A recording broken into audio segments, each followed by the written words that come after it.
Hey, Brian, Yeah. don't you think even after all this time the costumes hold up pretty well? I mean, visually for its time. Yeah, no, they really do. You know, often it's very interesting when all the stars sort of align, when you have to move really quick and artists are all aware of the fact that they're not going to have a second shot. So everything is like, you got one shot at it. You got one shot at it. Now, we did work the maquettes. We definitely did sculpt them first as maquettes, but trying to build them, it was like there was just not enough time for, we're going to have to start that one over. So everything had to, and you know, and they don't work perfectly. I mean, it would, Steve was right. I mean, we were off. It was very seldom that we could actually shoot a shot where everything was working. It was like, we're going to have to hold Donatello's eyes open with toothpicks because they're broken and they're broken shut. We're going to paint toothpicks black so that probably nobody will see. You know, and then another time it's like, the jaw motor's not working. Do you think we can do this scene where you're just speaking with your lips? And it's like, yes.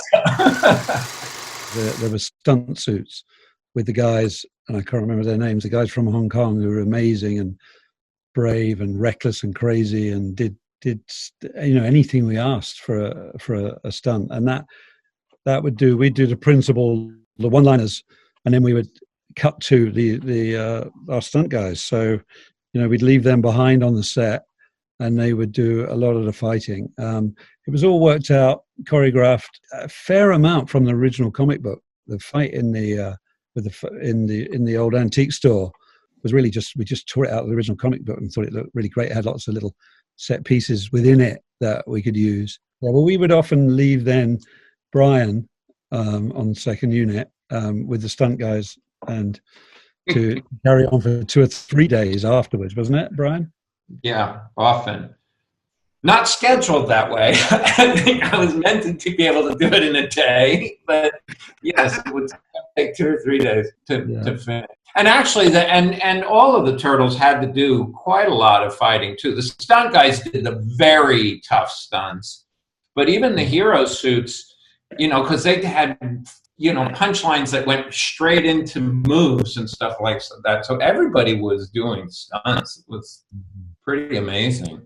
And then when we started working with fire, that's when it all started getting to be really crazy. Latex and fire. Latex is extremely flammable. And I remember we were originally just saying, we can't do this. And then the special effects department showed up with this fire gel.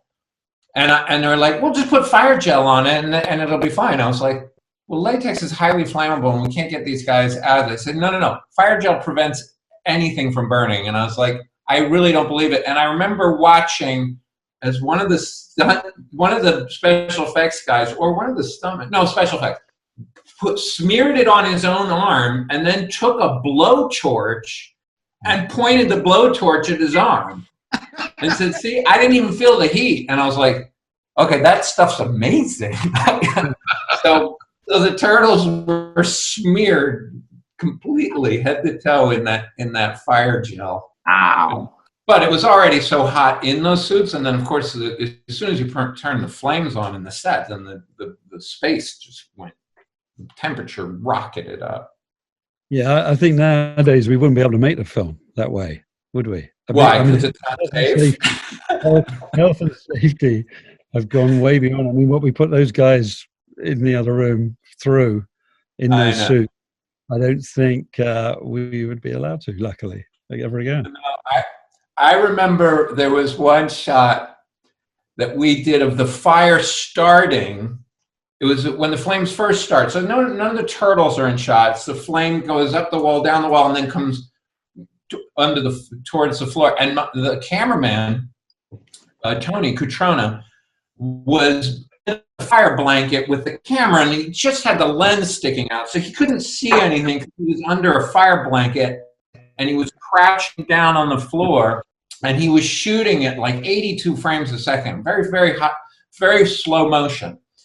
And I remember the special effects people were saying, okay, guys, you have to go precisely at the right amount of time because we're using rubber cement, and rubber cement dissipates in the air in a very specific number of seconds. And he was literally, while the special effects guy was smearing rubber cement on the walls, he was counting down to when we had to call action for when the vapor would be exactly the right amount flammable without being explosive. And so he counts it down, they light it, the fire goes down the wall, and it rushes towards the camera. But it wasn't actually dangerous, but the cameraman who was under the blanket couldn't see anything except what he could see through the lens. And the lens was making it look like the fire was coming straight in under the camera and into him.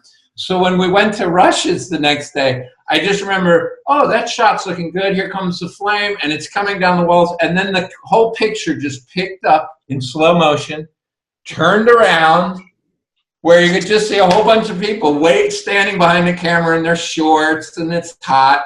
And you can just see them all from the waist down. And the camera then rushes towards them, and they separate out of the way, and the camera keeps running. And it runs through the doors, and it runs out to the street, and then it turns around where there's an assistant cameraman running after him to turn off the camera because Tony thought he was on fire. All of us could tell it hadn't gotten near him, but he thought he was on fire.